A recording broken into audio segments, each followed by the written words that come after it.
ئەو کاتەوە ئەم کاتێکتان باش ئازیزان خۆشەویستان دوای ئەوەی دوو کەس هەڵدەستن بە حەودە دزیکردن لە چەند شوێنێکی شاری هەولێر کە پێکاتوە لە گەڕەشی 32 پاڕک فەرمانبەران هەڤاڵان پێنجی حەسارۆکان دواتر لە نزیک ئەنکاوە لێک لە ماڵەکانی ئەنکاوە لە کاتی ئەنجامدانی دزیەکەیان برایانمان لە پۆلیسی نێشنتاوان هەڵدەستن بە دەستگیرکردنیان ببین ئێوە و دامپێدانان و هەروەها وردەکاری دەستگیرکردنەکەیە.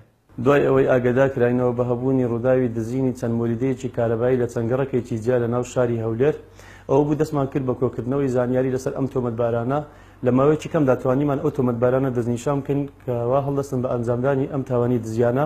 ئەو بوو مەفرەزەیەکمان پێگەینا لە نووسینگەکەمان کەوا زۆر بەچڕی چاودێری ئەم تۆمەتبارانەیان دەکرد بە خۆشحاڵیەوە لە کاتی ئەنجامدانی دوایین دزی ئەم تۆمەتبارانە دەستگیرکراین لە ناوی مەفرەزەکانمان.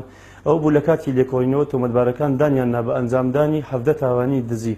ئێستاش تۆمەتبارەکان بندن بە پێی مادە 446 لە یاسای سزادانی عراقی. یەکەم دزی کردمان چینە ناو هەیکەلێکی مۆل لێشتدا و برمان لە ئەنکاوەش ئاخر جار برین کەم کافە ئامەی گرت لە خانێکی مۆل لێشتدا و دەرمانێنا مکافە بەسەری دادان ئەمەی گرت. زۆر پەشیمانم هیوادارم ئەوانەی کەوی شانەش دەکەن قەت کاریوانەکەن پەشیمانی زۆر لە دوایە.